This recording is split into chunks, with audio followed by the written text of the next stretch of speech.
India और बांग्लादेश का border इतना ज़्यादा कॉम्प्लेक्स है। क्या आपको पता है कि 2015 से पहले इंडिया के अंदर बांग्लादेश के कई हिस्से और बांग्लादेश के अंदर इंडिया का कुछ हिस्सा था। इस बॉर्डर की कॉम्प्लेक्सिटी को कम करने के लिए पूर्व प्रधानमंत्री इंदिरा गांधी से लेकर पीएम नरेंद्र मोदी ने कौन कौन से अग्रीमेंट साइन किए, इन सब पर बात करेंगे इस वीडियो में। हेलो, मैं हूं स्वर्ण और आप देख रहे हैं स्विच।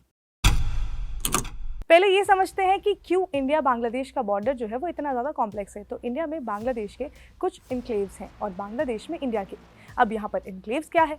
तो ये वो एरिया होता है जो एक देश का दूसरे देश के अंदर होता है।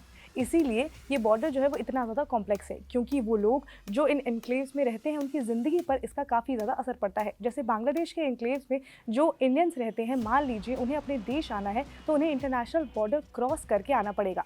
अब सवाल ये आता है कि एनक्लेव्स फॉर्म कैसे होते हैं और बांग्लादेश और इंडिया के बीच में इतने ज़्यादा एनक्लेव्स क्यों हैं। तो इसे एग्जाम्पल से समझते हैं। मान लीजिए एक देश है कोई ओ, लेकिन अब वो देश एक और दो हिस्सों में बंट गया है। जब ऐसा होता है तो लोगों के पास ये ऑप्शन आ जाता है कि वो कहाँ रहना चाहते हैं। लेकिन जो नंबर 2 देश के लोग हैं वो नंबर 1 देश में जाना तो चाहते हैं, लेकिन उन्हें वहाँ जाने नहीं दिया जा रहा है। और वो जो नंबर 2 देश के लोग हैं वो नंबर 1 देश में ही रह जाते हैं और वो जिस एरिया में रहते हैं उन्हें ही एनक्लेव्स कहा जाता है। अब सवाल ये आता है कि बांग्लादेश और भारत के बीच में इतने ज़्यादा एनक्लेव्स कैसे बने।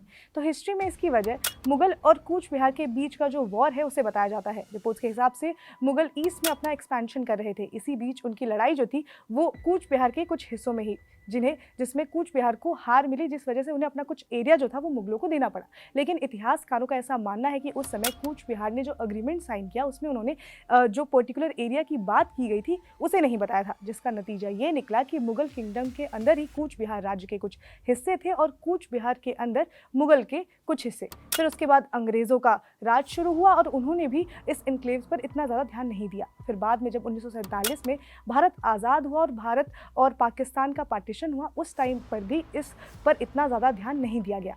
लेकिन इसका नुकसान जो है वो उन एरिया में रहने वाले लोगों को हुआ, क्योंकि उन्हें किसी भी तरह की फैसिलिटीज़ नहीं मिल पा रही थी। लेकिन फिर 1971 में बांग्लादेश का लिबरेशन वॉर हुआ, जिसमें भारत पाकिस्तान के खिलाफ बांग्लादेश का साथ दिया।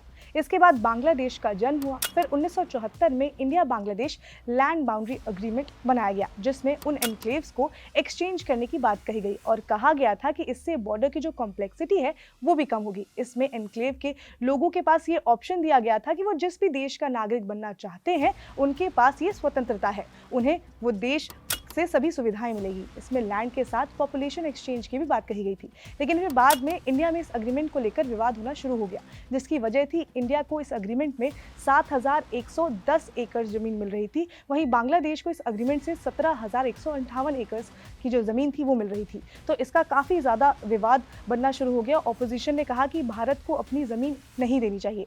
बांग्लादेश ने इस एग्रीमेंट पर हामी उसी समय भर दी थी, लेकिन फिर इंडिया ने 2015 में जाकर इस एग्रीमेंट को साइन किया। 41 साल बाद ही सही, इंडिया और बांग्लादेश ने अपने अपने एनक्लेव्स को लेकर ये जो एक्सचेंज अग्रीमेंट था वो साइन किया, जिसका नाम पड़ा ढाका अग्रीमेंट। 2015 में इस अग्रीमेंट में इंडिया बांग्लादेश को 111 एनक्लेव्स दिए और इंडिया को 51 एनक्लेव्स मिले। और इस वजह से रिपोर्ट्स के हिसाब से करीब 37,000 से ज़्यादा लोग जो इंडिया में रह रहे थे वो बांग्लादेश गए और वहाँ के नागरिक बन गए। वहाँ के जो 14,000 सिटीजन जो बांग्लादेश में रह रहे थे वो इंडिया आए और यहाँ के सिटीजन बन गए। फिर उन लोगों को यहाँ के हिसाब से सभी सुविधाएं मिली। तो इस तरह से इंडिया बांग्लादेश ने अपनी बॉर्डर कॉम्प्लेक्सिटी को कई हद तक ठीक किया, जिसका सफ़र जो था वो काफ़ी ज़्यादा लंबा रहा। लेकिन अभी भी इंडिया बांग्लादेश के कुछ हिस्से काफ़ी ज़्यादा कॉम्प्लेक्स हैं। अभी बांग्लादेश में जो क्राइसिस है उसमें भी हम देख रहे हैं कि कैसे लाखों की संख्या में बांग्लादेश में जो हिंदू रह रहे हैं वो माइग्रेट करना चाहते हैं। अब देखना ये होगा कि इस मामले में आगे क्या होता है, किस तरह से ही दोनों देश इस प्रॉब्लम को सॉल्व करते हैं। इस मामले में जो भी अपडेट्स आएंगी हम आप तक पहुँचाते रहेंगे। आप जुड़े रहिए स्विच के साथ। इसके साथ ही अगर आपको ये वीडियो इन्फॉर्मेटिव लगी हो तो आप स्विच को सब्सक्राइब कर लें।